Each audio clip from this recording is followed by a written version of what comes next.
Hey guys, Zach from Jonathan RC here. So today I'm going to do a little solder tutorial and show you guys that. I did one on Facebook a while back, but I wanted to do another one and kind of give you guys a few pointers. This time I'm using a different camera setup so that you guys can see exactly what I'm working on here. And I'm going to be using some tools that you guys have at home. And nothing particularly fancy. Besides this jig, it's just a solder jig. But I would definitely recommend something like that to do your soldering on. So the first important thing I think that should be mentioned is your iron and the tip and your sponge. So to go a little bit more into that, tip wise, it's important to have a nice large tip if you're going to be doing some soldering here. So this is a fairly large tip, and the if you have a small tip and you're trying to solder something large like 12 gauge wire, you're going to have a hard time doing that. Something else that you'll need is a good soldering iron. So a soldering iron that can get up to at least 600 degrees and hold it there. If you're making a lot of charge leads, then you need to account for that. However, if you have like a My Pit Space or a 1-Up or something like that, that should do the job if you're just soldering a little bit. So the next thing you need is a sponge, and make sure it's very wet, soaking wet, so that there is just a little bit of water in the bottom of the container that you have your sponge in. So you want to clean your tip off, and then you can start to solder. So I tin the tip. Oh, let me do this here. So I'm trying to do this through the camera, so it may be a little off here.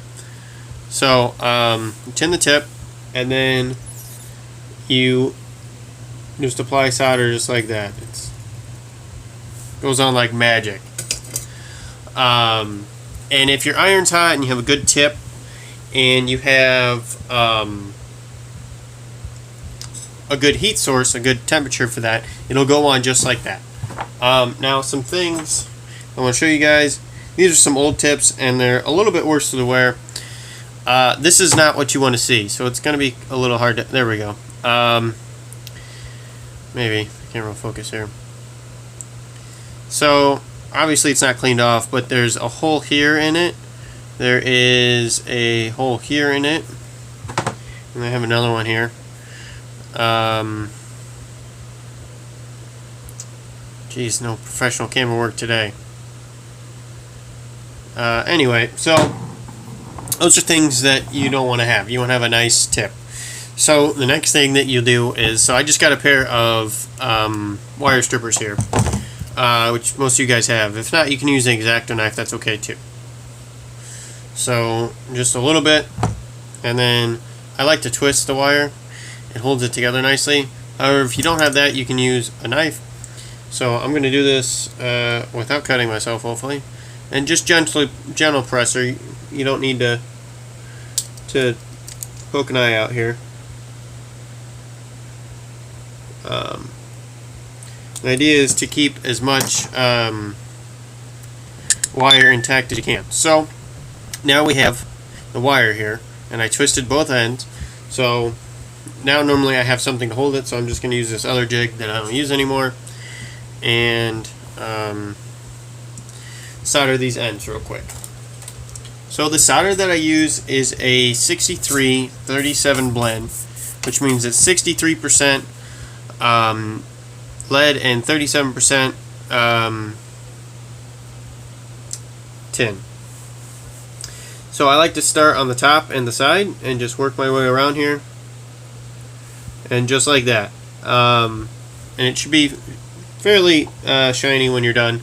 Now mine has a flux core, so there will be a little bit of residue on there. I call it skag, but or slag, but it's just one of those things. So it's just easy like that. And then So the wire's not too hot to hold by any means on either of the ends. So now I'll take this guy and I'm going to move these guys here a little bit apart. So now before every time I'm going to clean off my tip, make sure it's nice and clean, and re-tin it after I put it back. And now I'm going to do a little bit of soldering. Now I like the side angle for this.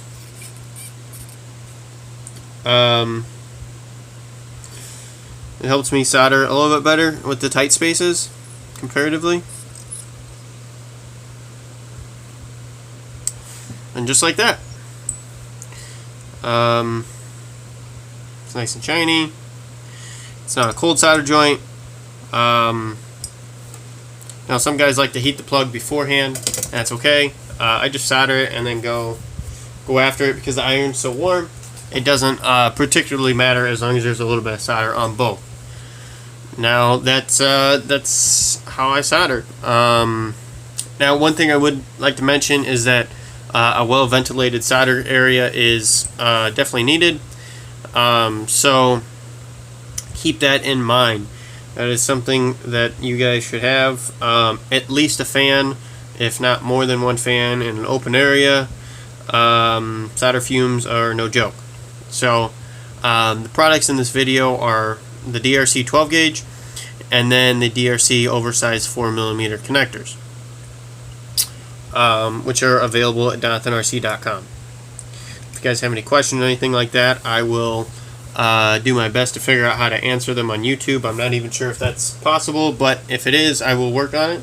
And thanks for watching, guys. Bye.